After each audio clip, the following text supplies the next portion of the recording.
जी जी हाँ हाँ जी जी। मुझे तो मजेदार लगा। कुछ चर्चा भी हुई अंदर भी? मैंने उनसे पूछा कि आपका आइडिया था, क्योंकि उसमें लिखा है नेशनल हेराल्ड की दूध और खुद कैरी कर रही हैं, तो उसमें क्या है भाई? तो क्या जवाब? सुषमा स्वराज की बेटी हैं और शायद बीजेपी ने इसीलिए उन्हें टिकट भी दिया कि वो सुषमा जी की बेटी हैं। उन्हें बजाय ये बैक पॉलिटिक्स करने के अपनी माँ की तरह अच्छा पार्लियामेंटेरियन बनना चाहिए।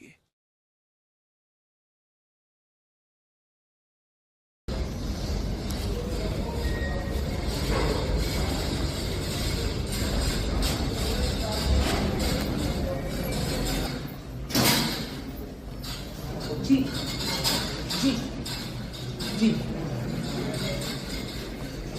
हाँ हाँ हेराल्ड की लूट लिखा हुआ है, इतना क्या मैसेज है मैम? ये आप ये देखिए, ये पहली बार हुआ है कि डेमोक्रेसी का जो फोर्थ पिलर है, चौथे स्तंभ, यानी मीडिया को लेकर भी भ्रष्टाचार हुआ है। हाल ही में जो चार्जशीट ईडी ने फाइल करी है, ये बहुत ही गंभीर उदाहरण उजागर करती है, जहां पर कांग्रेस की पुरानी एक कार्यशैली और उनकी विचारधारा उभर कर आती है।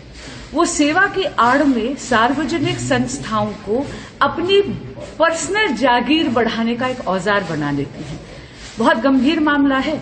2000 करोड़ रुपए की संपत्ति कौड़ियों के भाव मात्र 50 लाख रुपए में यंग इंडिया लिमिटेड कंपनी ने हड़प ली। और ये यंग इंडिया लिमिटेड कंपनी जो है, ये नॉट फॉर प्रॉफिट एक ऐसी कंपनी है जिसका स्वामित्व यानी उसकी ओनरशिप 76% जो है वो गांधी परिवार की है।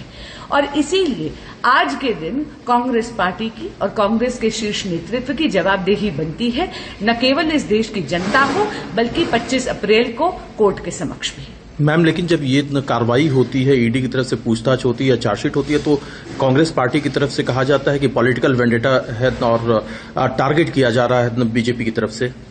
जी, इसे कहते हैं एक तो चोरी और फिर सीना जोड़ी। मैं पूछना चाहती हूं कि ये जो इतना गंभीर आरोप लगा है, जो चार्जशीट से उभर कर आया है कि पॉलिटिकल फंडिंग कांग्रेस पार्टी ने उसका दुरुपयोग कर ये लोन दिया, 2000 करोड़ रुपए की सार्वजनिक संपत्ति हड़प ली गई मात्र 50 लाख रुपए में। इसकी जवाबदेही बनती है कांग्रेस पार्टी के शीर्ष नेतृत्व की। यंग इंडिया लिमिटेड जो है, आज के दिन उसकी 76% ओनरशिप गांधी परिवार की है। अगर आप एजेएल को देखें तो 600 करोड़ से ज्यादा अवैध संपत्ति उसके नीचे है, 90 करोड़ से ज्यादा इलीगल संपत्ति यंग इंडिया लिमिटेड के पास है। इस सब में भाजपा का क्या लेना देना? ये इस देश की जनता का पैसा है, ये इस देश की सार्वजनिक संपत्ति है जो निजी जागीर की तरह हड़प ली गई। मैंने उनसे पूछा कि आपका आइडिया था, क्योंकि उसमें लिखा है नेशनल हेराल्ड की दूध और खुद कैरी कर रही हैं, तो उसमें क्या है? तो क्या जवाब मिला? कुछ जवाब मुस्कुरा ओके।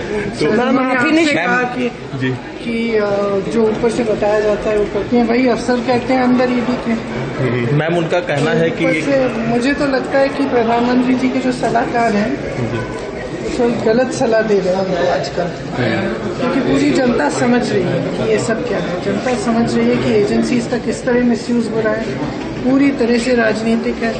मैं सोच रही थी कि आमतौर से चुनाव के एकदम पहले ये सब कार्रवाई शुरू है, तो अब आजकल क्या रीजन है पता नहीं, शायद उनको गलत सलाह मिल रही है, क्योंकि जनता सच्चाई देख रही है। कहा जा रहा है कि बार बार आप बुला रहे हो, फिजूल की बातों पे बुला रहे हो। ये कोई सवाल है मेरे पति से आप पूछ रहे कि आपने 17 साल पहले अपनी माँ को 4 लाख रुपए क्यों दी? जी, ये कोई सवाल है? मतलब इस तरह के फिजूल के सवाल है। नेशनल हेराल्ड पे भी सब पब्लिक के सामने है। टाइमिंग आपको लगता है जब ये कहते हैं कि आपकी ये आपने इतनी हजारों करोड़ की प्रॉपर्टी आपने हड़पी है, तो मतलब क्या है? प्रॉपर्टी आपकी होनी चाहिए अगर आपने हड़पी है 2000 करोड़, तो अगर उस प्रॉपर्टी को आप ना बेच सकते हैं, न रेंट कर सकते हैं, आप मर जाएंगे तो ना आप जायदाद में दे सकते हैं, तो जब उस पर कोई ओनरशिप है ही नहीं तो उसके हड़पने का क्या सवाल है? लेकिन मैम, कहा जा रहा है सब मतलब एकदम पूरी तरह से ये झूठे इल्जाम है और ये सारा सिर्फ राजनीतिक उस पर किया जा रहा है। और एजेंसीज में भी मैं बैठी थी दो घंटों के लिए, आप तो वहाँ पर थे ईडी में जी, जो भी वेटिंग रूम में था, मैं पूछ रही थी भाई आप किस लिए आए हैं, आपको किस लिए बुलाया, और एक के बाद एक यही आंसर है, या तो एक्सटॉर्शन के लिए बुलाया या पॉलिटिकल केस है। और जैसे ही आप बीजेपी में शामिल हो जाते हैं वो सारे केस। मैम आपका कहना है कि एजेंसी का मिसयूज हो रहा है? मेरे ख्याल से प्रधानमंत्री जी को अपनी स्ट्रैटेजी रिवाइज करनी चाहिए, अब चल नहीं रही है।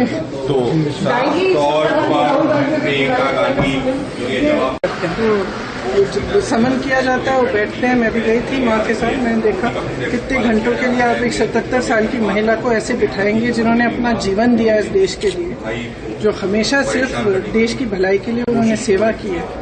तो आप इस तरह से का बर्ताव करेंगे तो ठीक, लेकिन हम तो पूरी तरह से कोऑपरेट कर रहे हैं, चाहे मेरे पति हों, चाहे राहुल जी हों, चाहे सोनिया जी हों। मैम आपको लगता है कि एजेंसीज पर प्रेशर है? मैं तो इंतजार कर रही हूँ, मुझे भी बुलाएं, मुझे भी निमंत्रण दें। क्या वजह आपको नहीं बुलाया जा रहा है? जाने उनसे पूछे कि वो सुषमा स्वराज की बेटी हैं और शायद बीजेपी ने इसीलिए उन्हें टिकट भी दिया कि वो सुषमा जी की बेटी हैं। उन्हें बजाय ये बैक पॉलिटिक्स करने के अपनी माँ की तरह अच्छा पार्लियामेंटेरियन बनना चाहिए। बैक को कंधे पे डाल के और बैक पॉलिटिक्स करने से वो पार्लियामेंटेरियन नहीं बन सकती। अभी यंग हैं, मेरी उनको एडवाइस है कि अपनी माँ की तरह बोलना सीखो, अपनी माँ की तरह मेहनत करना सीखो, अपनी माँ की तरह पार्लियामेंटेरियन बनने की कोशिश करो, बजाय इसके कि बीजेपी के और नेताओं की तरह इन छोटे मोटे मुद्दों में उलझ जाओ। अगर इस तरह उलझोगी तो आगे नहीं बढ़ पाओगी। देखिए, ये सब इनके नाटक चलते रहते हैं। नेशनल हेराल्ड का केस बिल्कुल साफ सुथरा सिंपल है। पहले भी इसकी ओनरशिप कांग्रेस के नेतृत्व की, हमारे शेयर होल्डर्स की थी, अभी भी वही है। कंपनियां आपस में शेयर होल्डिंग बदलती हैं, नाम बदलती हैं, और नॉट फॉर प्रॉफिट कंपनी है। उसमें क्या ये दिखाना चाहते हैं, क्या नहीं दिखाना चाहते, ये जाने। और अब तो खैर वही कोर्ट के सामने है, कोर्ट की लंबा चलेगा, कब आता है निर्णय, कब नहीं आता है, तो उसमें देखेंगे। इतनी इनकी जल्दबाजी क्या हो रही है। और अगर कितने पैसे में क्या खरीदा गया ये पूछा जाए तो फिर तो सवाल वो भी बनते हैं ना कि एयर इंडिया क्या कीमत पर आपने टाटा को बेचा, और अगर एयर इंडिया की पूरी संपत्तियां देखी जाए तो उनकी क्या कीमत थी। बहुत से और छोटे छोटे हमने देखेंगे, लोग सिर्फ शेयर खरीद के बड़ी बड़ी कंपनियां हथिया लेते हैं। आपको याद होगा बहुत पहले जब डिसइन्वेस्टमेंट मिनिस्ट्री बनी थी तब भी कई डिसइन्वेस्टमेंट जो हुए थे अटल जी के समय, उसमें कुछ सवाल खड़े किए गए थे। मैं ये नहीं कहता उनका जवाब सही है, गलत है, भ्रष्टाचार है कि नहीं है। शेयर खरीद के या शेयर के ट्रांसफर करके एक कंपनी को एक उसका एक स्वामित्व बदलना, एक ग्रुप से दूसरे ग्रुप में देना, और इसमें तो सब नॉट फॉर प्रॉफिट है, तो इसमें तो कोई वो इश्यू ही नहीं है। बहुत सी नॉट फॉर प्रॉफिट हमारी संस्थाएं हैं।